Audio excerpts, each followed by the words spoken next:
parler comme ça? Mettez un peu le volume, s'il vous plaît.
Je vous invite à vous lever.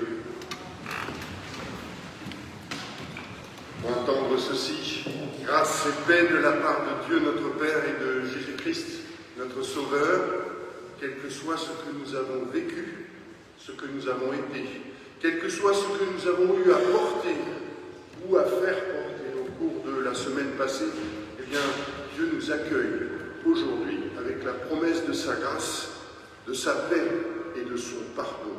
Voici son jour, son heure, en cette heure maintenant, nous le chantons. Amen.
pousser. Tu es au-dessous de nous pour nous porter. Tu es devant nous pour nous conduire. Tu es tout autour de nous pour nous éclairer. Sois en chacun, chacune de nous, Seigneur, et notre vie sera vraie et bonne pour tous et toutes. Amen. Dans ta maison, je suis heureux. C'est le psaume 84. Je vous invite à le prendre, nous le chantons.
Est-ce que vous m'entendez bien? Super. Alors je vais introduire dans la liturgie habituelle quelques paroles d'accueil quand même et de présentation. D'abord pour dire bienvenue. Bienvenue à vous tous et toutes. Bienvenue particulièrement si vous êtes là pour la première fois. Vous savez, il y a des moments dans la vie où on arrive au culte pour la première fois. Il y a peut-être des gens qui sont là parmi nous pour qui c'est la première fois. Donc, soyez particulièrement les bienvenus. C'est un plaisir et un grand plaisir pour l'Église avec un grand E majuscule, de pouvoir accueillir, bien sûr, l'Église dont fait partie le foyer de l'âme, d'accueillir les personnes qui viennent là pour la première ou peut-être la deuxième fois. Voilà, il y a toujours eu une première fois. Bienvenue à vous les enfants. Alors, il y a peut-être, vous n'êtes peut-être pas tout à fait habitués à participer au culte très régulièrement, mais voilà, c'est une habitude qu'on prend et dans laquelle on se sent bien au fur et à mesure qu'on avance dans la vie. Voilà, alors je vous remercie aussi de m'accueillir parce que moi je ne suis pas d'ici, je suis de passage. Je suis pasteur à Poissy, donc Georges Letellier, pour ceux qui n'ont pas entendu mon nom. Alors plusieurs parmi vous me connaissent, se disent, mais ce visage, je l'ai déjà vu quelque part, c'était quand? Voilà, c'était il y a 12 ans, j'étais en stage ici pendant 1 an, donc j'ai un grand plaisir à revenir avec vous et à revoir des visages connus. Alors depuis cette année passée avec vous, je crois que c'était il y a 12 ans, j'ai été pasteur à Aubervilliers, et puis maintenant je suis pasteur à Poissy. Et puis à Poissy, il se trouve que la paroisse est juste devant une prison. Alors j'ai aussi été appelé à devenir aumônier de prison. Et je préfère vous prévenir tout de suite, mais ce ministère occupe beaucoup mes pensées et inspire beaucoup mes prédications. Voilà, comme ça, vous êtes prévenus. Mais rassurez-vous, tout va bien se passer. Voilà, j'accompagne toutes les semaines et encore tout à l'heure cet après-midi des personnes détenues et qui ont la particularité à Poissy d'être condamnées pour de très longues peines. Et je voudrais partager un peu cette expérience parce que, voilà, la Fédération protestante de France a besoin d'aumôniers de prison. Voilà, beaucoup d'aumôniers, notamment des aumôniers de notre Église, sont atteints par la limite d'âge. Vous savez, on peut être aumônier jusqu'à 75 ans, mais après, voilà, il faut s'arrêter. Et il se trouve qu'il y en a un grand nombre qui vont devoir s'arrêter. Et peut-être, voilà, alors peut-être pas tout à fait la prison la plus près d'ici, c'est la prison de la santé, mais il y a plein d'autres prisons. Et c'est un ministère qui est passionnant, qui n'est pas forcément assumé par des pasteurs. Et il y a beaucoup d'aumôniers, la majorité des aumôniers ne sont pas pasteurs. Et donc, écoutez, après le culte tout à l'heure, si vous avez envie, on en parle, eh bien, ce sera avec grand plaisir. Nous allons poursuivre notre liturgie de notre culte. Nous allons nous demander quelle est la volonté de Dieu. Que dit sa loi? Un sujet important. Qu'attend-il de nous, Dieu? Alors, les enfants, on va parler de ça, parce que tout ce qu'on va dire là, dans les quelques paroles qui suivent, devrait pouvoir vous toucher, enfin je l'espère. Il se trouve que dimanche dernier, là, il y avait un rabbin qui parlait. Et oui, maintenant, grâce à Internet, on sait ce qui se passe dans les églises. Et j'ai écouté avec attention ce que le rabbin Yann Boissière a dit. Et il a dit une chose importante.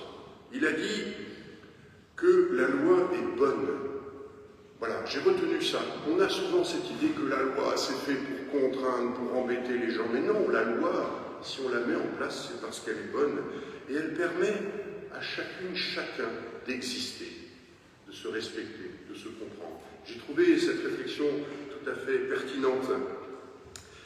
Et il a aussi dit, la loi, c'est important de s'en parler, de discuter de la loi, de parler autour de la loi. J'ai trouvé ça très juste. Et je me suis dit, mais oui, mais pour faire ça, il faut être en mesure d'écouter ce que dit la loi, de la comprendre. Il faut être en mesure de s'écouter et de se comprendre. Alors c'est les enfants, ce que vous allez faire tout à l'heure, je ne sais pas comment vous appelez, l'école biblique, le précaté, voilà, quels que soient les termes, vous allez vous retrouver, vous allez écouter, vous écouter. Et c'est très important, mais pour écouter, s'écouter, écouter la loi que Dieu nous donne, vous savez quoi? Mais il faut des oreilles. Il faut des oreilles. Est-ce que ce matin, tout le monde est bienvenu avec ses oreilles? Oui, vérifiez bien, qu'il ne vous en manque pas une, c'est important. Oui, parce que Jésus a dit une parole très simple, et je la partage là, elle résonne souvent dans mes réflexions, Que celui qui a des oreilles pour entendre, qu'il entende. Alors je sais que voilà, certains n'ont plus tout à fait leurs oreilles, mais on leur a mis un appareil, et c'est vraiment un avantage que vous avez ici au foyer de l'âme, mais c'est très bien de pouvoir penser à ceux qui ont du mal à entendre, de pouvoir leur apporter un équipement. Voilà. Donc, êtes-vous maintenant tous disposés à bien écouter? Formidable. À l'écoute de la parole de Dieu, nous allons nous mettre cette parole de Dieu dans laquelle je puise force et vie. Nous allons le chanter. Les enfants, vous allez pouvoir rejoindre vos groupes respectifs pendant que nous chantons ce chant dans ta parole, mon Dieu.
La loi de Dieu nous conduit à reconnaître notre péché.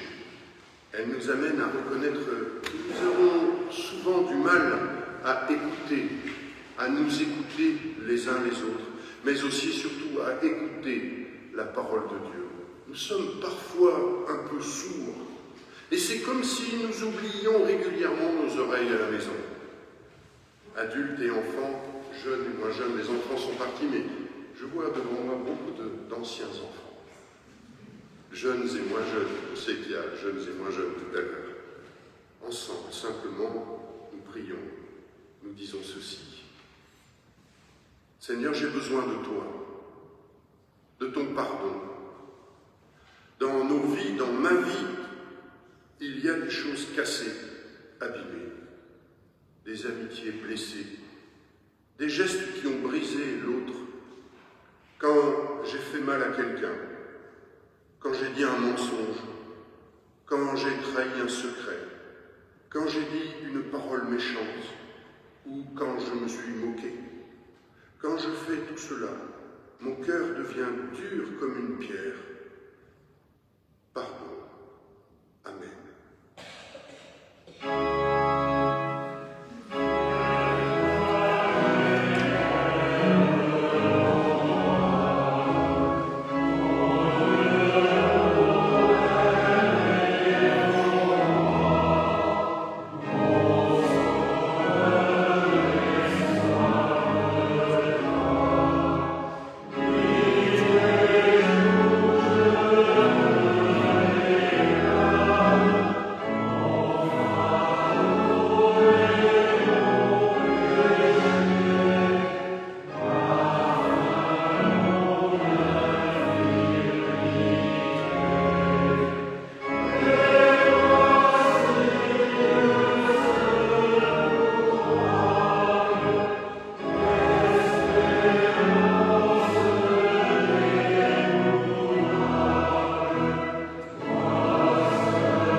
Que pour 99 justes qui n'ont pas besoin de changer. Dieu nous pardonne tout ce qui est pesant et difficile et il nous accueille avec joie. Son pardon nous redonne des forces pour la vie et pour faire le bien. Levons-nous, chantons notre reconnaissance avec le chant 264.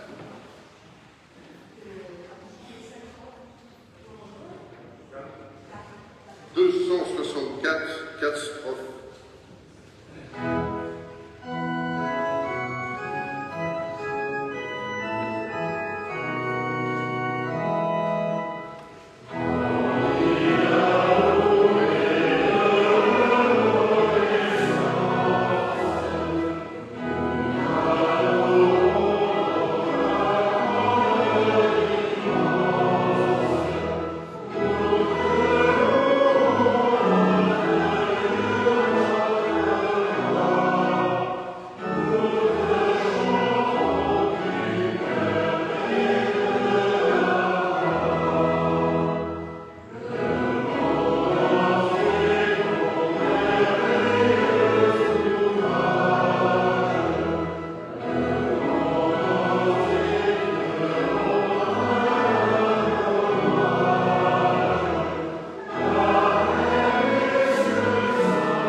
Nous prions Dieu avant de lire les Écritures afin qu'elles deviennent pour nous paroles de vie. Seigneur notre Dieu, que ta parole touche nos cœurs et soutienne nos êtres, qu'elle nous engage sur la route de nos existences, qu'elle suscite en nous une joie véritable, qu'elle nous donne le plaisir de la simplicité, qu'elle nous guide vers celles et ceux auprès de qui tu nous appelles. Oui, que ta parole inspire intensément notre bonheur. Amen. J'invite.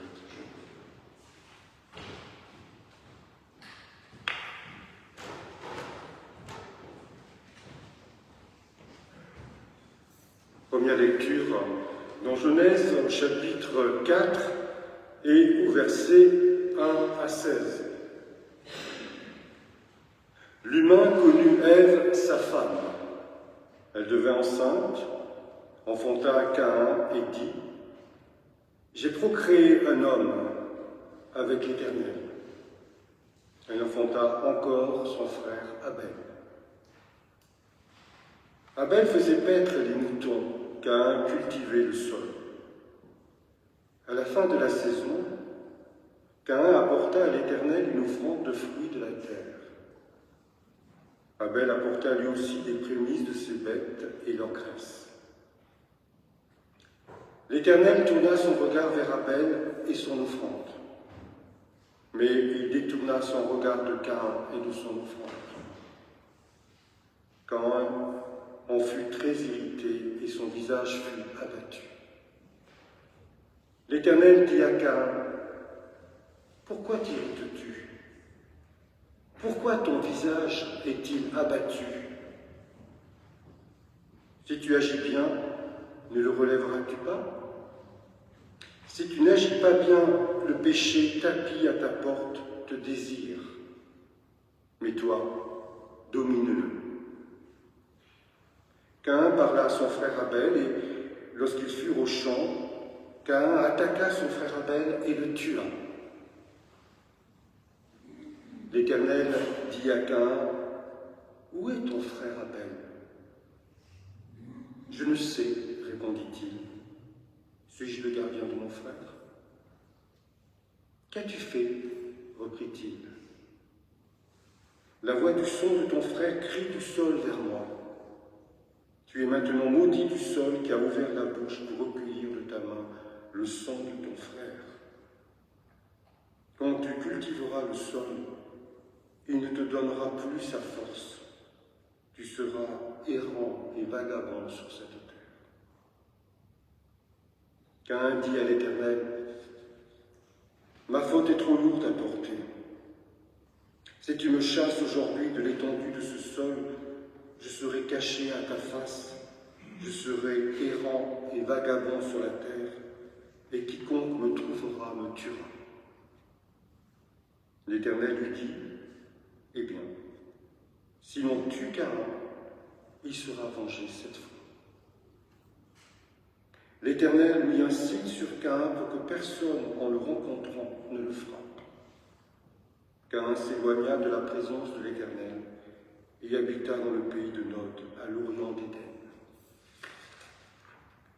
Une deuxième lecture dans le Nouveau Testament, Matthieu, au chapitre 5 et au verset 21 à 22. Vous avez appris qu'il a été dit aux anciens, « Tu ne commettras pas de meurtre. Celui qui commettra un meurtre en répondra au tribunal. Et moi, je vous le dis, quiconque se met en colère contre son frère en répondra au tribunal. Celui qui dira à son frère, « Imbécile », sera justifiable du Sanhédrin. Celui qui dira « Fou » sera passible de la géhenne du feu. Et notre dernière lecture, toujours dans Matthieu, au chapitre 11 et au verset 28 à 30. Venez à moi, vous tous qui peinez sous le poids du fardeau, et moi je vous donnerai le repos. Prenez sur vous mon joug et mettez-vous à mon école, car je suis doux et humble de cœur, et vous trouverez le repos de vos âmes. Oui, mon joug est facile à porter et mon fardeau léger.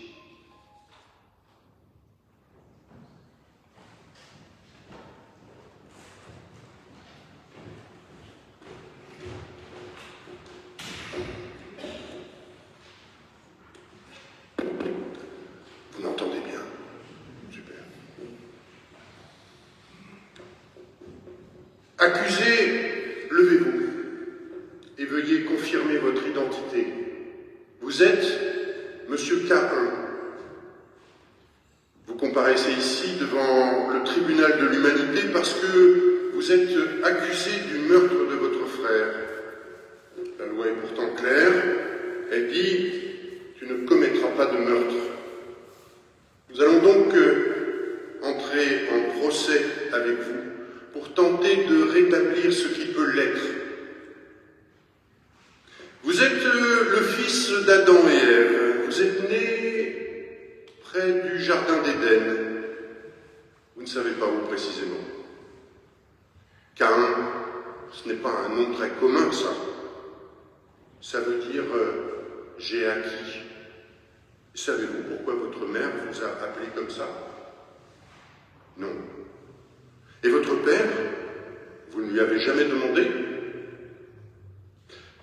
Vous avez déclaré qu'il a pratiquement toujours été absent et que vous avez toujours entendu votre mère dire que c'est avec Dieu qu'elle vous a donné la vie.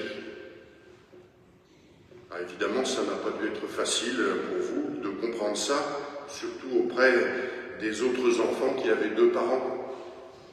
Pourtant, le témoin, et dans cette affaire il n'y en a qu'un seul, c'est l'auteur du récit biblique, ce témoin donc précise que votre père a connu votre mère, ils se sont donc aimés, et puis leur relation s'est dégradée. Vous ne savez pas pourquoi? Non. Ce témoin laisse entendre que votre mère avait tendance à vous considérer comme sa propriété, son acquisition. Elle projetait beaucoup de choses sur vous. Elle imaginait un grand avenir. Son amour n'était-il pas un peu trop étouffant parfois? Avez-vous, Monsieur Caïn, le souvenir d'avoir été heureux? Oui, jusqu'à l'arrivée de votre frère. Et ensuite, c'est devenu plus difficile. Le témoin, auteur de la Bible, relève que votre mère n'a presque rien dit de cette deuxième naissance. Elle a appelé votre frère d'un prénom tout aussi étonnant que le vôtre, un prénom très difficile à prononcer, quelque chose comme ça, comme une vapeur, comme une buée. Traduction de Abel. Et savez-vous pourquoi elle a choisi ce nom? Pas du tout. Est-ce qu'elle n'avait pas tendance à vous nommer selon ce qu'elle projetait sur chacun de vous? Vous avez déclaré qu'avec votre frère, elle était très différente de ce qu'elle était avec vous. Il avait moins la pression. Il était carrément livré à lui-même, alors il s'est débrouillé. Il s'était finalement assez libre, puisqu'on n'attendait pas grand-chose de lui. Alors que vous deviez constamment être le meilleur, le premier, l'homme de la maison. C'est bien ça? Vous ne savez pas vraiment. Ce n'est pas très clair. Vous dites que vous pensez que je vais un peu trop loin dans ce raisonnement. Je l'entends. Comment étaient vos relations avec votre frère? Inexistantes. Chacun grandissait de son côté. Il est devenu gardien de troupeau. Et vous êtes devenu cultivateur, c'est bien ça? Oui.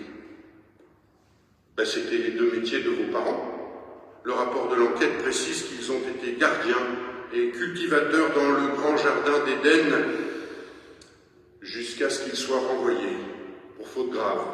Ah, vous n'étiez pas au courant. Je suis désolé. Ça explique peut-être pourquoi ils n'arrivaient plus à s'aimer. Venons vous amène ici, devant ce tribunal. Le rapport d'enquête indique que vous vous êtes présentés tous les deux avec une offrande, et votre offrande a été refusée, alors que celle de votre frère a été acceptée. Que s'est-il passé ensuite?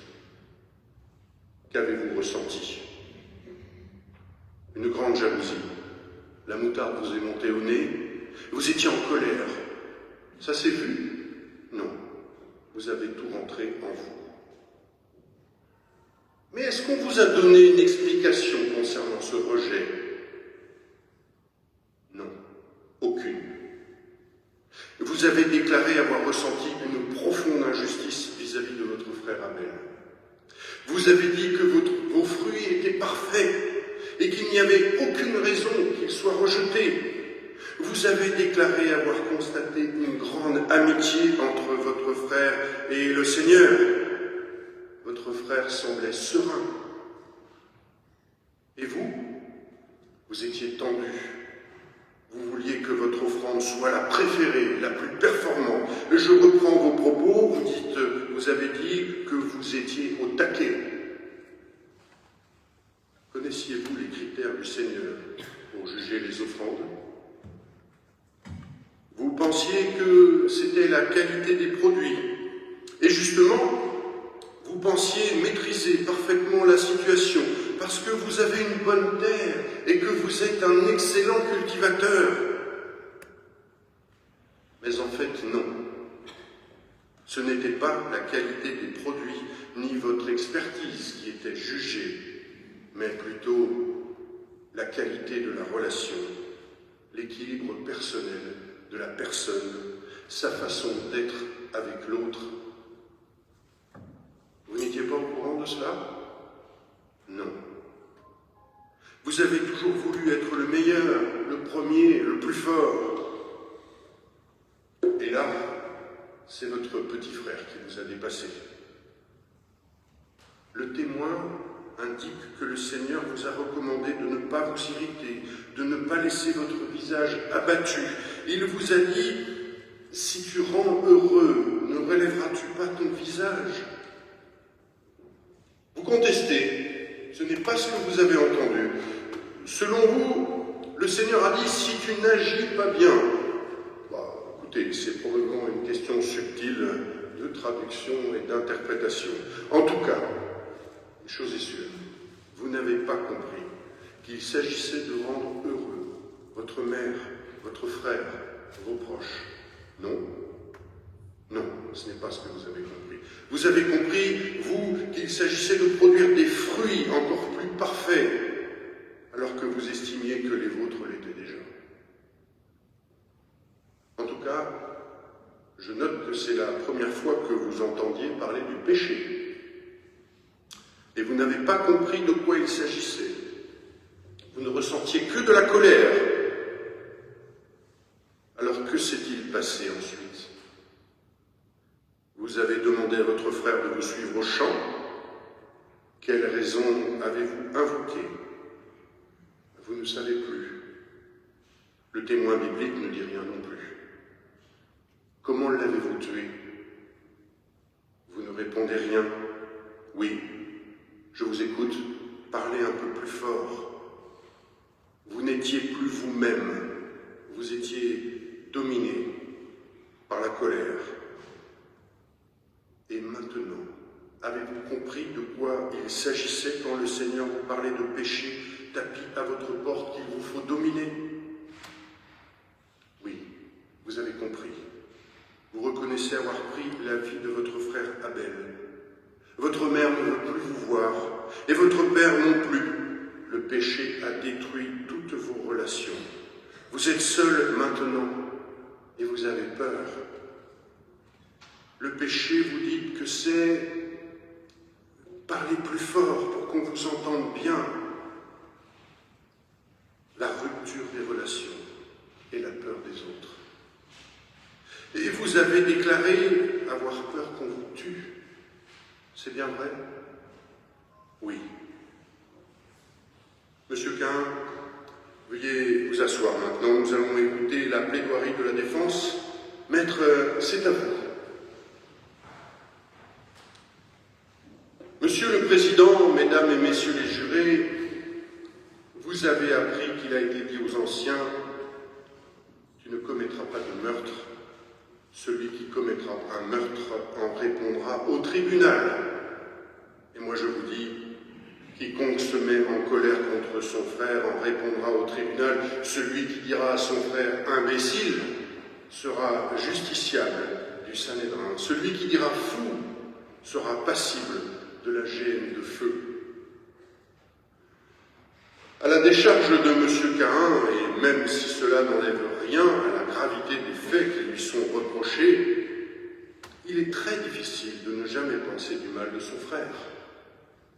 Et il faut bien reconnaître que la violence est généralisée dans ce monde et nous en héritons tous et toutes.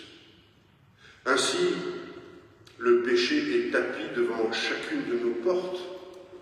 Et je suis à peu près certain que personne ici ne le domine vraiment. Voilà pourquoi je considère que cette cour est incompétente pour juger M. Caïn. En effet, qui de nous peut le juger?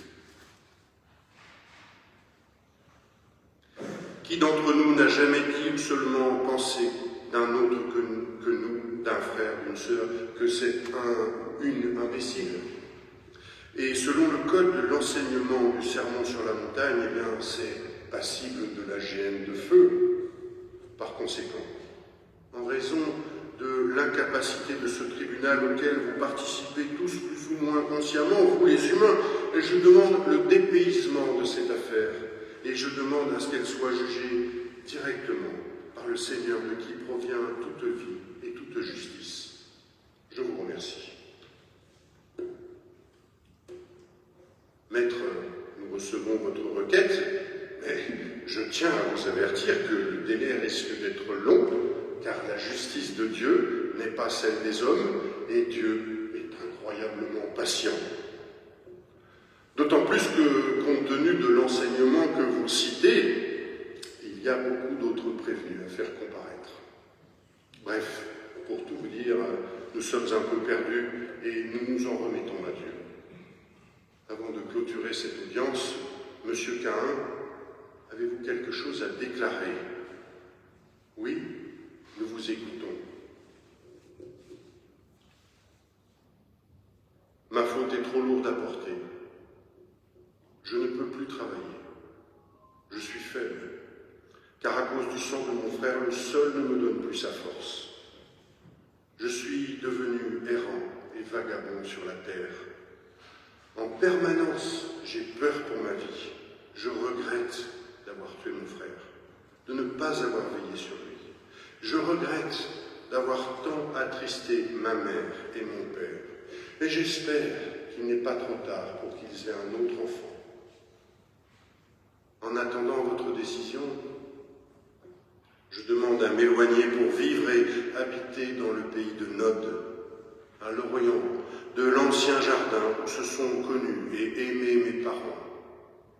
Vers l'Orient, de là où le soleil se relève sans cesse, de là où toutes choses nouvelles sont possibles. Et on me dit que là-bas une parole circule, la parole du Messie de Dieu, une parole qui dit qu'il est possible d'avoir du repos, que le fardeau peut devenir léger, parce qu'un autre vient porter le joug à côté de vous. Je porterai toujours le poids de mon acte, rien n'effacera les conséquences de ce que j'ai fait, mais peut-être pourrais-je être pardonné, allégé. En tout cas, croyez bien, Monsieur le Président, que je ne serai plus jamais le même homme. Monsieur Caïn, nous vous avons entendu. Les forces de l'ordre vont vous mettre un signe pour que personne ne vous frappe en vous rencontrant. La séance est levée, on accompagne le prévenu et qu'il se prépare à partir en Orient, là où toutes choses nouvelles sont possibles.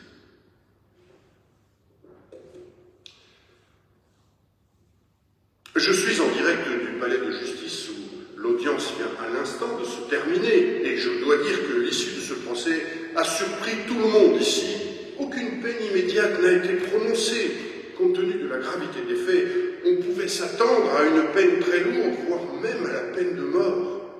Mais M. Caïn sort libre de ce tribunal. Toutefois, il est important de dire qu'il n'a pas été innocenté. Mais il ne sera pas jugé par cette cour du tribunal de l'humanité. L'affaire est renvoyée devant la justice divine. Il faut dire que c'est une affaire beaucoup plus complexe qu'il n'y paraît, et l'avocat a bien mis en évidence tous les liens et les conséquences entre ce drame et les drames précédents. M. Caïn avait des circonstances atténuantes qu'il ne fallait pas négliger. Le péché qui a été dénoncé a une origine antérieure à son existence, et Caïn en a hérité. Certes, il a reconnu sa culpabilité, mais cette affaire révèle que beaucoup de violents dans le monde doivent aussi être mis en examen. Et si le passage à l'acte violent est individuel, les conséquences sont universelles. Vengeance, rupture, désagrégation des familles, des communautés, isolement, malédiction du sol qui ne nourrit plus. Ce problème est emblématique de ce qu'il se passe dans toute vie en permanence. Ce n'est pas un simple fait divers qui s'est déroulé dans le passé. L'histoire de Caïn éclaire la déformation des relations entre les vivants et elle révèle le potentiel de violence qui existe en chacun. Il faut souhaiter l'émergence d'une justice restaurative de la cohabitation des vivants de la création. Et à ce propos, beaucoup ici sont touchés par cette invitation du Messie de Dieu à venir à lui. Il faut se mettre à son école pour recevoir du repos. À l'heure où je vous parle, il semble bien que ce soit la bonne nouvelle de ce jour. Amen.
Nous allons confesser notre foi. Nous disons ceci, et je vous invite à faire vôtre ces paroles devant nous.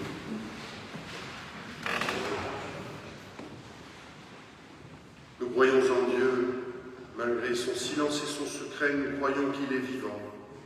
Malgré le mal et la souffrance, nous croyons qu'il a fait le monde pour le bonheur de la vie. Malgré les limites de notre raison et les révoltes de notre cœur, nous croyons en Dieu. Nous croyons en Jésus, le Christ. Malgré les siècles qui nous séparent du temps où il est venu, nous croyons en sa parole. Malgré nos incompréhensions et nos refus, nous croyons en sa résurrection.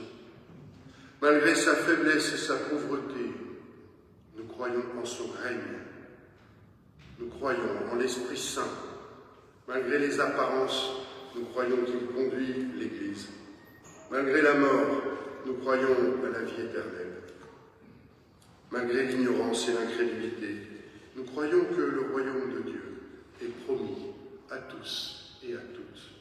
Amen.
Nous remercions beaucoup Georges Letellier de présider le culte et nous sommes conscients que dans cette histoire, en tout cas, Dieu est contre la peine de mort. Voilà, et donc c'est très bien. Voilà. Et donc c'est le moment des annonces. D'abord, premièrement, après le culte, il y a le fameux repas JMJ, jeunes et moins jeunes. Vous voyez, c'est ouvert à tout le monde. Et vous le savez, si vous avez quelque chose à amener, c'est très bien. Si vous n'avez rien, c'est très bien ainsi aussi, puisqu'il y a toujours pour manger. Il n'y a pas de souci. Voilà. Vous savez aussi, puisque c'est une tradition, chaque dimanche, vous avez la collecte au profit de la Croix-Rouge en sortant du temple à droite. Concernant les rendez-vous de cette semaine, donc, alors, c'est peut-être pas dans l'ordre des jeux, peut-être, on verra. Le conseil presbytéral, on commence par ça, le mardi 10, donc, qui se réunit à partir de 20h. Le groupe biblique, donc, qui se réunit le mercredi, à partir de 19h30, avec pour thème l'argent.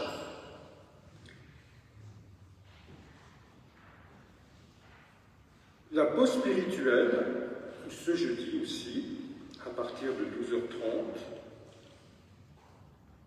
et aussi le groupe Théopsycho du vendredi 13, à partir de 19h30, et enfin le groupe Ciel et Terre, qui se réunit samedi prochain, donc le samedi 14, à partir de 11h, avec pour thème la personne, le poète Edmond Jabès.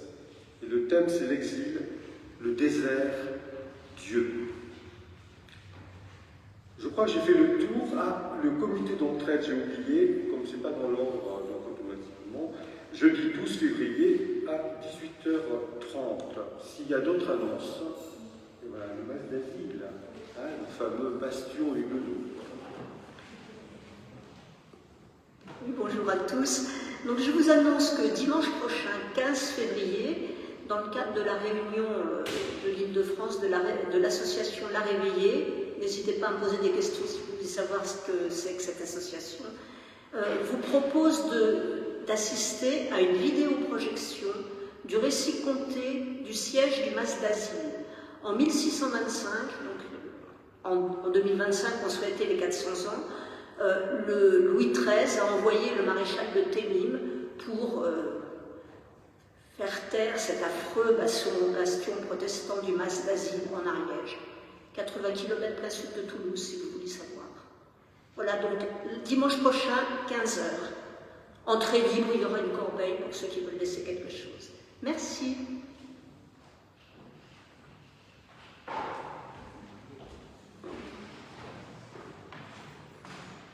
Alors c'est maintenant le moment de l'offrande. Je ne peux pas vous dire combien il faut donner. Par contre, je peux vous dire comment il faut donner. Il faut donner joyeusement. Voilà, on est invité à donner joyeusement. Je précise, j'ai bien une annonce à ajouter. Je crois qu'il va y avoir des réunions au niveau régional dans la région pour parler des finances de nos églises. Et je crois que pour vous, au foyer de l'âme, ça se passera au temple de la rencontre. Et je crois que ce sera le dimanche 31 mai après-midi. Mais je ne doute pas que votre conseil presbytéral vous le reprécisera. Voilà. Je vous...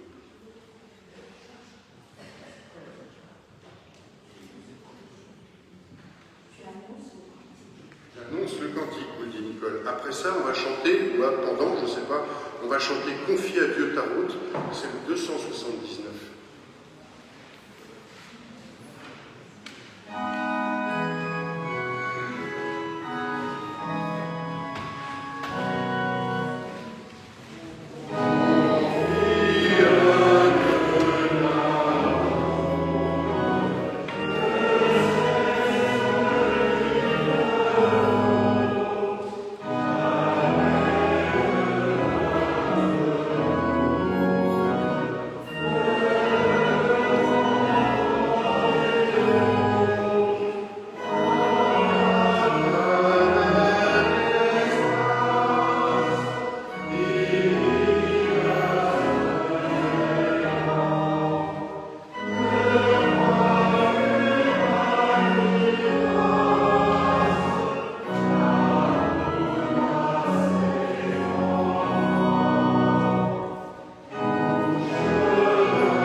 Nous nous unissons maintenant dans la prière d'intercession, la prière les uns pour les autres, les uns avec les autres. Père, ta parole nous a redit ton amour pour ce monde. Voilà pourquoi nous élargissons notre prière, car ce monde est en crise. Les relations que tu as voulues, que tu nous as confiées, sont abîmées, perverties, coupées à cause de la violence, de la peur, des désirs de domination des uns et des autres, de la négation des uns et des autres, des uns par les autres. Pourtant, nous croyons que tu ne cesses d'agir patiemment pour continuer d'ordonner, de redresser, de créer. Nous le croyons parce que tu as ressuscité ton Messie, que la violence humaine avait conduit à la croix. Notre foi est fragile, notre espérance est modeste, et notre amour les uns pour les autres est bien souvent en panne. Renouvelle nos forces. Nous te présentons celles et ceux qui, dans notre entourage, sont en difficulté, les malades, les endeuillés, les éprouvés, les exilés, les violents, les enfermés, les rancuniers, les insensibles, les incroyants. Nous te présentons les pays du monde en proie aux conflits armés, à l'extrême pauvreté, à la tyrannie de quelques-uns. Nous te prions pour les autorités de notre pays, les autorités de tous les pays, afin que tu leur inspires la sagesse et que la paix règne dans ce monde. Nos prières, nous les rassemblons et nous te disons ensemble: Notre Père, qui es aux cieux, que ton nom soit sanctifié, que ton règne vienne, que ta volonté soit faite sur la terre comme au ciel. Donne-nous aujourd'hui notre pain de ce jour. Pardonne-nous nos offenses, comme nous pardonnons aussi à ceux qui nous ont offensés. Et ne nous laisse pas entrer en tentation, mais délivre-nous du mal, car c'est à toi qu'appartiennent le règne, la puissance et la gloire, pour les siècles des siècles. Amen. Dieu nous a invités ici et nous envoie maintenant porter cette bonne nouvelle à toutes celles et ceux qui peinent sous le poids du fardeau. Il veut donner du repos par Jésus-Christ. Il veut rendre facile et alléger la vie. Levons-nous. Recevons la bénédiction de Dieu pour être une bénédiction les uns pour les autres. Dieu vous bénit, que l'amour par le Père soit répandu en vos cœurs, que la paix par le Fils naisse de votre témoignage, que l'espérance par l'Esprit Saint anime votre vie. Dieu vous garde. Amen.